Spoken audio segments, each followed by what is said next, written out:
Try that again.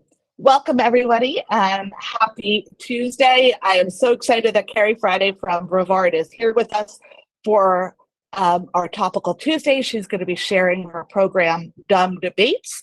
And she is, like I said, everything you want in a middle school media specialist. She knows how to meet her kids where they are, and I'm sure you're going to enjoy this program. So I'm going to turn it over to Carrie. And Stephanie will be here to assist as needed. I have to go back to a furniture meeting for a high school. Hi guys. Carrie. Don't judge me for the background behind me. I'm literally hiding in a closet right now so that I can do this without 52 people needing me. Let's see. Can I screen share? Let's see. You should see on the bottom the arrow in the box. Yes. So let's pick this one. Oh, ta-da. Okay, that's me. I'm really not that fancy, but there is my contact information if you need me. You can email me and I will, oh, sorry, my walkie-talkie's going off.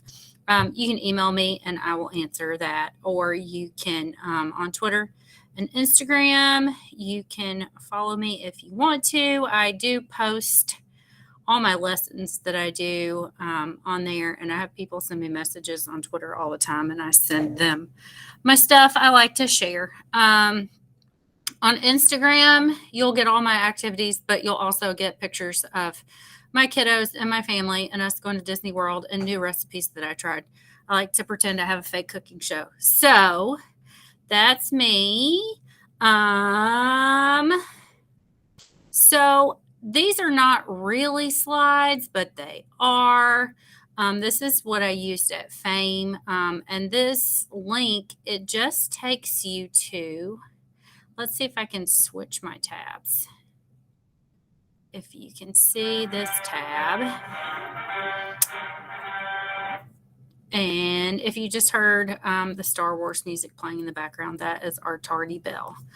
So I have this document that is a Google Doc, and it has the instructions in it. I will go through that with you. So it has a set of teacher ones. It has a set of student ones. The tab didn't switch. You should see something at the top that says share this tab instead. Oh, yeah, there we go. Okay. Thank you. Thank you. Sorry. Okay. We use Zoom and Teams a lot here. So, okay, let's go back to the top.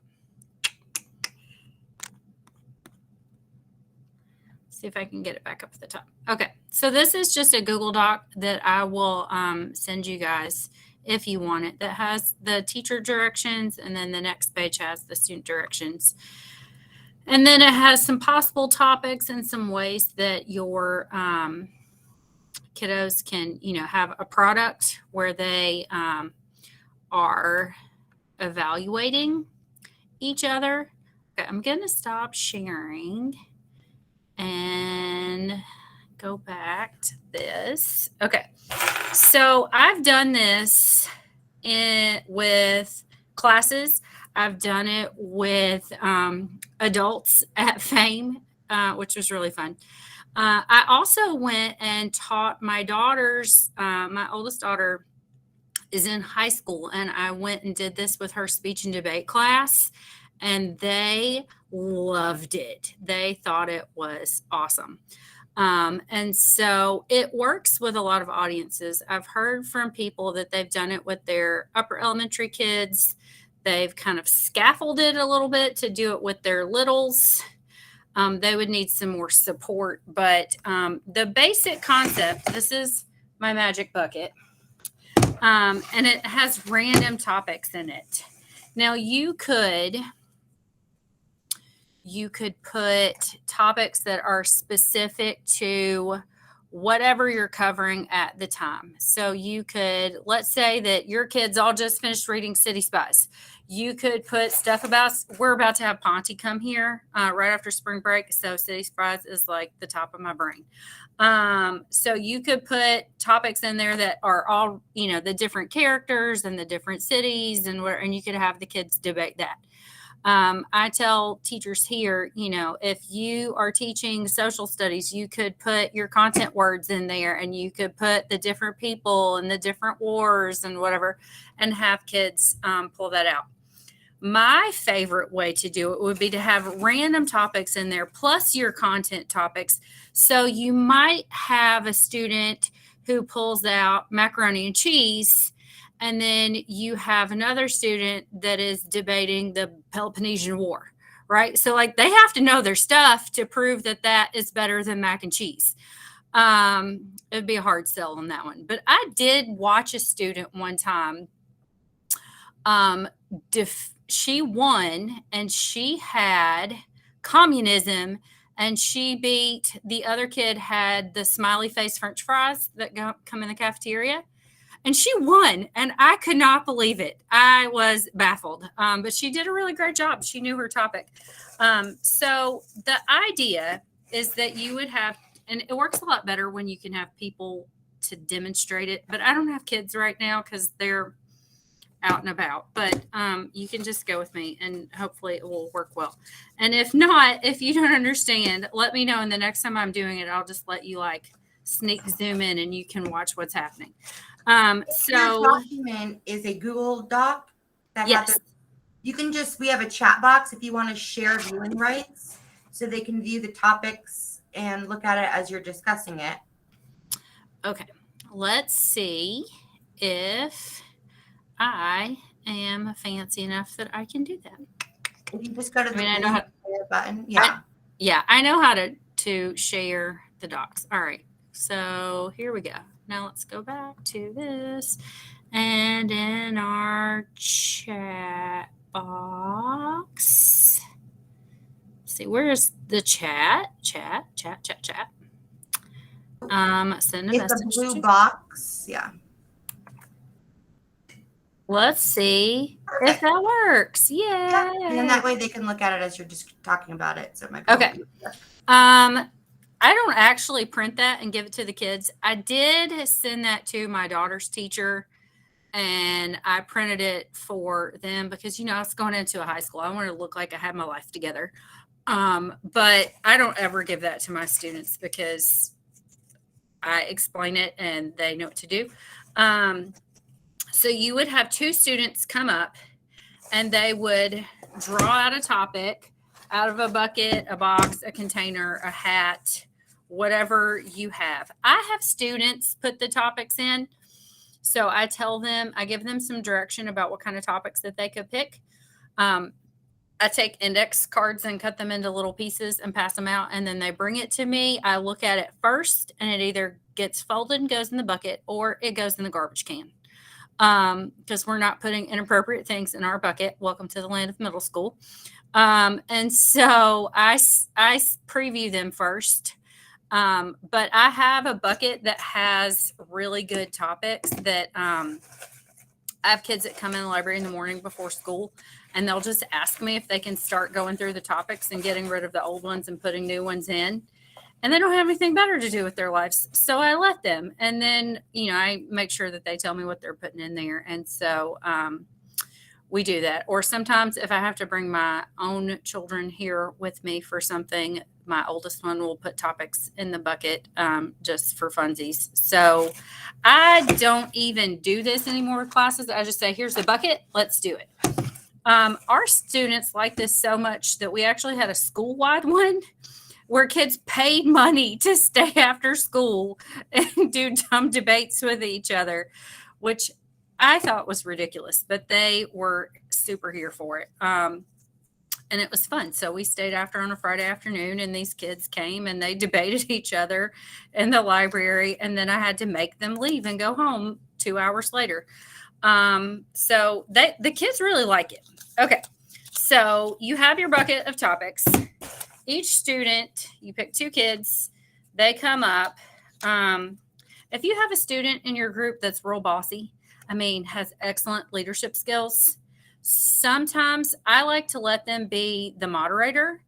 Or like I had a student last year who every time she did this, she would completely obliterate everyone. She just was so good at it. And so I didn't feel like that was fair to everybody else. So she was the moderator. So she would pick who was coming up next. She would check their topics, and she was in charge of the timer. But you don't have to do that. You could run it yourself. So student number 1 drew out sticky notes, our pretend student. Student number 2 drew out chocolate. So if one of them wants to go first, obviously they can. What often happens is, I don't want to, you can. Ah! So then to avoid all of that, I have them do rock, paper, scissors. And whoever wins gets to pick whether they want to go first or second. So let's pretend that sticky notes won and they're going to go first. So they have 30 seconds to tell you why sticky notes are amazing. And then kiddo over here is going to have 30 seconds to tell you why chocolate is amazing. And then it's going to swap back, and this kiddo over here is going to get 30 seconds to tell you why chocolate is not as great as sticky notes and sticky notes are better. And then this kiddo is going to get 30 seconds to say, no, chocolate's bad for you. It'll make your jeans not fit. It'll give you diabetes, or no, they're arguing for chocolate and talk about sticky notes. So they might say something about how, sticky notes are bad for the environment and not reusable and whatever they come up with, right? So they get 30 seconds to say why it's awesome, 30 seconds to say why theirs is better than the other. And then each kiddo gets 10 seconds for their closing arguments. So this is their last chance to convince the audience that their topic is better. When it's all said and done, then you survey the audience, and I tell them, you have to vote, you have to stick your hand up, you have to commit to your vote. We're not doing any of this business. You're either doing it or you're not. And I tell them it's a participation grade. I don't actually check off any of that stuff because that's way too much work, but I just hold a clipboard and make some little marks on it, and then they think I'm checking all that stuff off. But I don't give grades in a flexible library. I don't give grades. Their teachers sometimes do, and I'll let them track that. If I was giving them grades, I 100% would keep up with who was participating and who would not. And so you survey the crowd to see who won. If you're using that evaluation sheet, you could also have them, tally up the points and figure it out that way. When we did it as a school-wide contest, I had some of my students so last year, I ran our library, and I also taught 6 classes. I taught 2 7th grade gifted ELA classes, 3 8th grade gifted ELA classes, and 1 elective class that was called Advanced Reading that had no curriculum and quickly became a library helper class because it was during lunch. So I had kids coming in all day long. I had kids in the morning, kids at lunchtime, plus my classes. It was born from a unique circumstance where we had a teacher pass away, and those kids really needed a teacher. And I could do it. And I didn't want to leave my own daughter with no teacher. And so I just did it. I thought it was going to be temporary. It ended up lasting from November through the year. But we did this every Friday. Every Friday we did dumb debates because the kids loved it. I was exhausted. I didn't like their curriculum. This was a great little break from that that really promoted a lot of critical thinking. And these kids, like some of these kids that don't participate in anything, they become really shiny when they do this because all of a sudden they know a lot about dirt bites. They might not know a lot about Edgar Allan Poe, but they can talk to you about some dirt bites. And so that it worked really well. For our school-wide one that we did this year, there were some kids that really wanted to do this, and they had the privilege that or maybe not the privilege, maybe it was the opposite of that.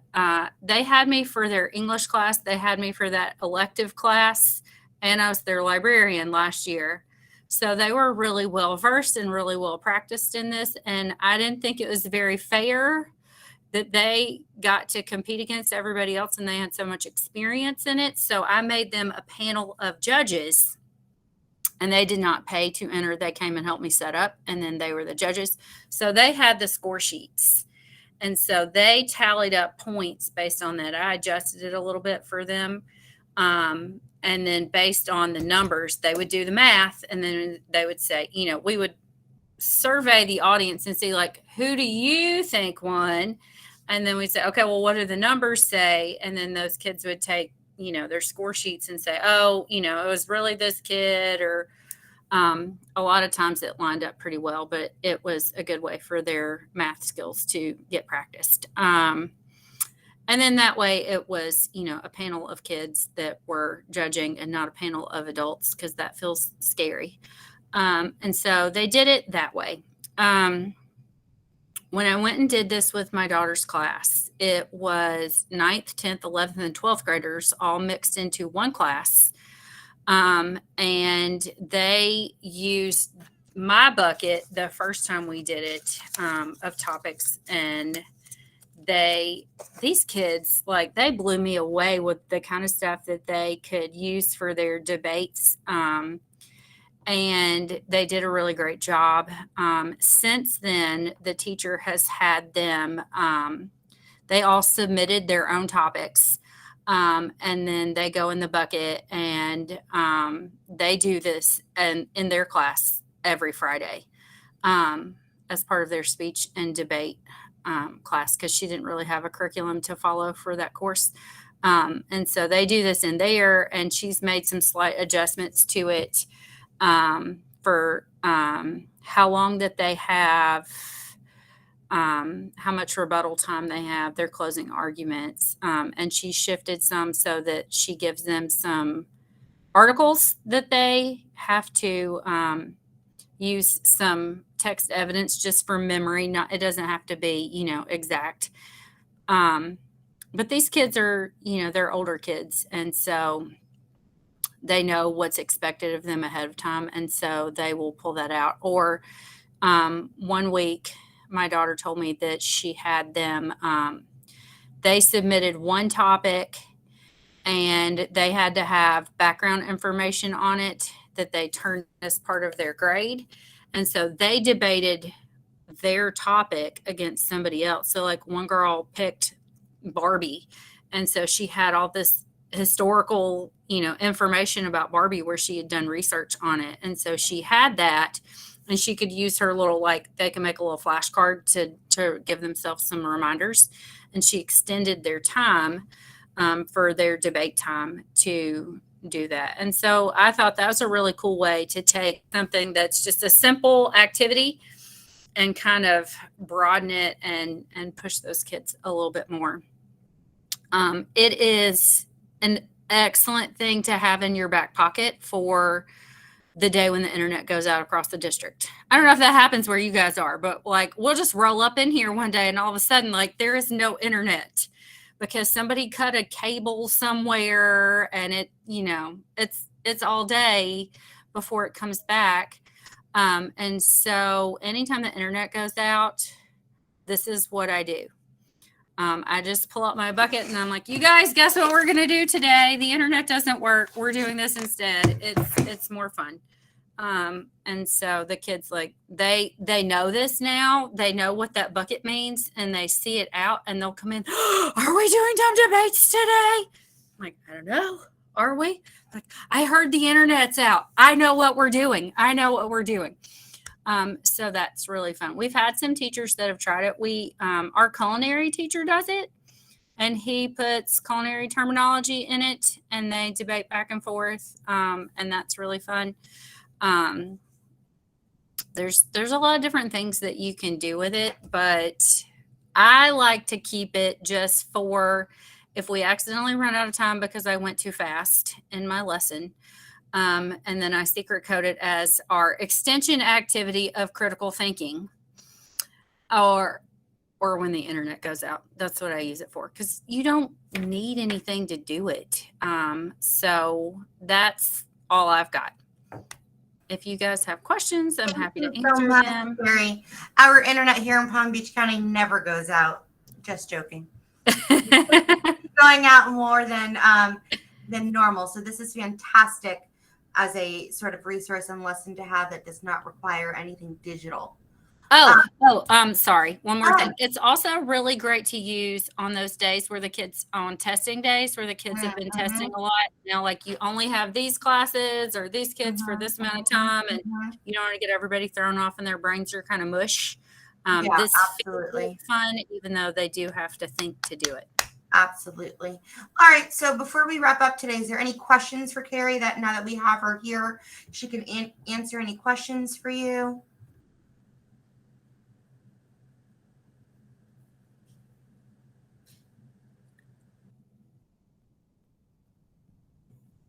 Okay, Carrie, well, this has been absolutely fantastic. We appreciate you so much for sharing this with us in Palm Beach County.